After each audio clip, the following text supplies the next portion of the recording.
Hi, I'm Marty Nemko, and I want to start by asking you to forgive me. I'm trying this experiment of ad-libbing rather than reading off a script. And therefore it's going to be a little incoherent, but there is one viewer who said that he finds it 3 times as valuable for me to, and more human, for me to be just extemping. So I shall do that, and I apologize for the lack of coherence. Hopefully it's not going to be too incoherent. In any case, the most recent YouTube I made was about ploys that employers use to deceive job seekers. And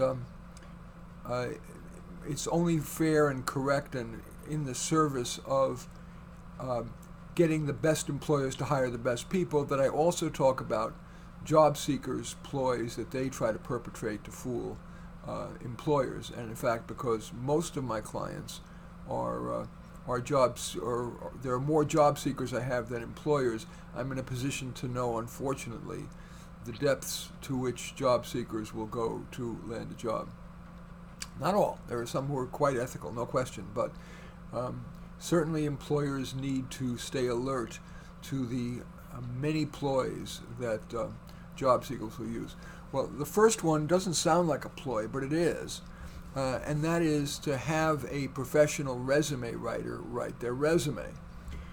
The job seekers either fail to consider or don't care to consider that many employers, if not most employers, use the resume or LinkedIn profile not just as a recitation of the candidate's work history, but as a good work sample of their ability to think logically, communicate clearly and concisely, make few errors in what they've done. So in hiring a professional resume writer, what's happening is, by definition, the person who chooses to spend the money to hire a pro is somebody who thinks that that pro can write and think and organize and proofread better than they can. So what that's doing is deceiving the employer into thinking the candidate is better than he or she actually is. And that has all kinds of bad, what we call in medical school, sequelae, bad effects. There's only a certain number of people that are going to get interviewed typically for a job. Well, if this less qualified person has deceived successfully the employer by having some resume writer write this lovely put together resume, some more qualified person won't get that slot. And that is not only unfair to that job applicant, that more worthy job applicant, but it hurts the employer and all the coworkers who are then more likely to get saddled with a less competent employee. And believe me, somebody who's likely to be desperate enough to pay somebody to write their resume is also somebody who's likely to use some of the deceptions that I'm going to share with you later in the job search process, and more likely to be deceptive and dishonest on the job, which not only affects the more qualified would-be employee, the boss, the coworkers, but at least in some modest way, indirectly, the customers of the product or services, whether it's for-profit or non-profit, that would be created or marketed or whatever, because a less qualified, less competent, less ethical person is got the job. There is an antidote, and that employers really should, for the candidates who come in for an interview, an in-person interview, have the candidate answer a question that relates to, in writing, have them answer in writing a question that tests the person's ability to do something important and yet hard and common on the job that they would get. Have them write just 100 words, a couple of paragraphs, whatever. But do that there, maybe in waiting in the waiting room with the administrative assistant watching or whatever. And that, if there is quite a gap between the quality of thinking and writing and organizing that is in that 100-word little mini essay compared with what's in the resume, that should indeed give the employer pause that the answers given in the interview may be less ethically justifiable, that the references may not be all they seem, and that on the job, if that person was hired, that person may not have the ethics that most decent employers wish employees would have. Also, the following tips that I'm going to be giving in response to other ploys that job seekers perpetrate in trying to fool the bosses and employers would be applicable also in teasing out the quality of the employer. So the next ploy, and it's a catch-all, it's a major ploy, and that is the job seekers make exaggerated claims or outright lies. They may, for example, and it's in all these resume writing books and interview prep books and interview guides and job search counselors and career counselors, they will they will give these, quote, sample accomplishments. Spearheaded an initiative that saved the company $43 million or something like that.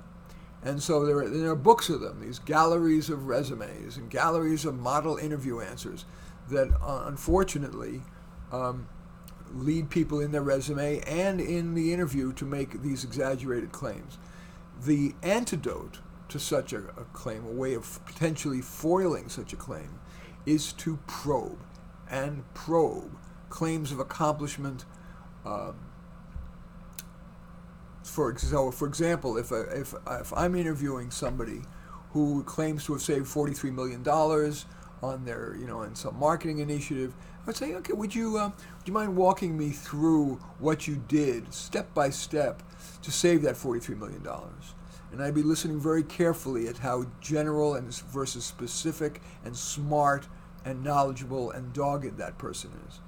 And I might probe even one more time. I'd say, yeah, you say you looked at the data sets and developed a strategy. Would you tell me what queries you made of that data set? And were any of them wrong? Were any of them right? What statistics did you use to assess that? That is a great way to verify the claims. And of course, I am certainly not saying that all or even most job seekers exaggerate their claims. But this enables you to, with greater confidence, verify a claim that a job seeker is making and to call into question some of those claims that might be exaggerated. Not only should you probe claimed accomplishments, but probing their answers to questions that could quash the deal, that could make you not want to hire them. Most typically, questions like, why did you leave your previous job? Now, if the real reason they left their job was because they did a crappy job, they're not going to say that. They're going to come up with some kind of an answer that's more acceptable. They'll either come up with themselves, or again, they'll get it out of some job interview book or guide or actual in-person counselor. They'll say something like, we mutually agreed that I've kind of done as much as I can for the organization and it's time to move on. Well, even if the person really was terrible on the job. So again, you might probe and say, okay, walk me through, if I were to contact your boss, which I will do with the finalist candidate, once I'm about ready to offer you the job, I will contact your boss, and I really want your boss to be listed on your resume list because that's the most important person. What do you think your boss would really say about you? Remember, this is very important. So often, even I've seen this again and again, a job seeker who was fired for incompetence, for malfeasance, for whatever, the job seeker threatens to sue the employer for wrongful termination, sexual harassment, whatever, even if it's totally not true. And to avoid a lawsuit, the employer agrees to provide no reference or a neutrally, mildly positive one. So be really, really careful. It's going to be very hard, very often, to ascertain the truth about why a person left, or even harder sometimes, why the long employment gap. All of these interview guides will say things like, I needed to take care of my ailing grandmother, or I had been working nonstop for 5 years, and I felt it was a rare opportunity for me to do some important learnings and other growth experiences, and now I'm refreshed and ready to go back. That sounds great. Probe it. Okay, tell me a little bit about what your day-to-day was like with your grandmother. If the person devolves into generalities, you can sense that that's probably BS. If they say, I was trying to do all these learning opportunities, probe that. What did you learn? What courses did you take? What are some major takeaways that might be applicable here? Probe, probe, probe is the antidote to what could be exaggerated claims and outright lies. Another antidote to exaggerated claims and outright lies is to make the focus of your interview simulations. Questions, and more importantly, sometimes, role plays. If the person is expected to be a manager running meetings, have them run a 5-minute mock meeting and give them a 1-item agenda. And have the interviewers play the participants who may be disagreeing or arguing with each other or going off on sidetracks or arguing about something technical if the job is technical. That simulations cannot be faked. And that is the most valid. It'll stand up to scrutiny even by the most stringent plaintiff advocate lawyers or government agencies. If indeed the simulations are related to common hard tasks that are required on this job, that meets the requirement of an appropriate assessment tool for screening applicants. The final thing I want to say about verifying exaggerated or outright lie claims is you really do, as I was saying earlier, you really do need to verify those claims with the former boss. And if the candidate doesn't list their former boss, sure, it could be because the boss left that organization and the candidate has no idea how to find them. That could happen. But it's more often the case that employee, that boss would give a bad reference. And so it is important to say something like, contacting your previous boss is going to be a significant factor in deciding whom to hire. That can often kind of tease out that person's willingness to give you the boss, and maybe that person, the candidate, would run back to the boss and try to get a better recommendation or whatever. But that can be very important, and verify those claims with that boss.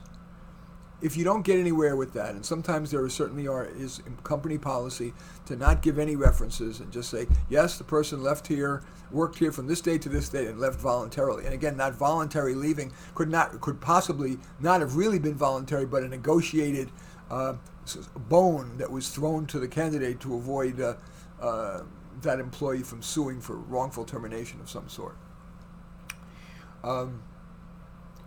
The next thing I want to talk about that very often is an antidote to the exaggerated claims about how wonderful an employee they were is phony references. And again, that's why actually speaking with, if you can, the actual boss of the person is really important. I have unfortunately seen clients and again, the weaker they are, they're more likely to do this. To do all sorts of shenanigans to try to make themselves look good. And one of the more nefarious is because they know they can't get a good reference from their boss, or even good enough references in this era of reference inflation to get a great reference even from coworkers. They use a friend or a relative or a romantic partner. They list that person as their boss or as their coworkers. And the candidate primes those people with enough details so that they can give a strong reference. It's not very easy to counter that. What you might do is call the switchboard number of the place of work and ask to speak to that person's supervisor. And if they say that person doesn't work there, that's going to tell you something. Also, another fail-safe strategy is to ask the candidate, and you would only ask this of the finalist candidate or two, to give the names and phone numbers of 5 references, including the boss, obviously. Call all 5 after hours and leave a message like, Joe Jones is applying for a very important position working for me. It's going to really require somebody with some really good data analytics skills, knowing how to use program in R, really good at using SPSS statistical whatever, and a calm but nice and low maintenance personality. If you think that Joe Jones would be really good in a job like that, I would love to hear from you. But if you think he would not be at least quite good in that, don't even bother calling back. So, unless you get at least 3 out of 5 callbacks and all 3 are positive, you really should think 4 times before employing that person. And finally, it is important to do background checks and credit checks, but there have been new laws and policies created to limit how much of a background check and like criminal record or credit checks because of something called the disparate impact theory. African Americans especially are affected disproportionately, and it is beyond the scope of this talk to talk about why, are more likely to have a criminal record and more likely to have bad credit. And because to avoid racism, there have been these new laws and policies that in some cases and in some jurisdictions preclude asking for a credit check or about a criminal record. But subject to those rules, and I don't know, the jurisdictions, and I don't know whether it applies to smaller companies, only the larger ones, whether it applies to nonprofits, that you would have to do the research on your own. But subject to legal requirements, it is a great idea to do a background check and a credit check. They're relatively low cost, and I wish I could remember the name. If you just Google top-rated background checking services and top-rated credit checking services, you'll find them. But all of that, all these ideas for countering employee, job seeker, candidate ploys can only reduce risk. They can't eliminate them, because I only mentioned some of the ploys. It's amazing how many things, especially the inferior job seeker, the weaker one will do because he or she is desperate. So as a result, too often employers end up hiring not the best candidate, but the most clever and super prepared job seeker. It's been often said that some people who get hired, their best day at work is the day they're interviewed. So maybe the most potent antidote to that, most potent way to ensure you hire somebody good or great, is to fill as much of your applicant pool as possible, again consistent with legal requirements, with people who are referred to you by trusted colleagues, trusted friends. You're hearing a lot of passion in my voice, and that is because hiring is not only, there's wide agreement on this, that hiring is probably the most important task that a manager or leader ever does, but also because, as I said earlier, it has a profound impact not only on the more worthy job seeker who wouldn't get the job if you're hiring the best job seeker, not the best employee, but the coworkers and the customers of the product or service, and that of course affects us all. So I do encourage you to try to at least reduce the risk of hiring the wrong person by following some of these antidotes to the ploys of some, and certainly not all, job seekers, because I want to end with this. Many job seekers are really quite ethical, and I certainly don't mean to tar them all, or even the majority, with that bad brush. But enough are, in fact, quite unethical to make it behoove the employer to be very careful in trying to foil those ploys so they really can get the best person. In any case, I thank you for watching. I'm Marty Nemko. Of course, I welcome your thumbs up, and if needed, your thumbs down. Your sharing on social media. There's a social media button down there. Your comments below, and subscribing to my channel. And again, thanks for watching. I am Marty Nemko.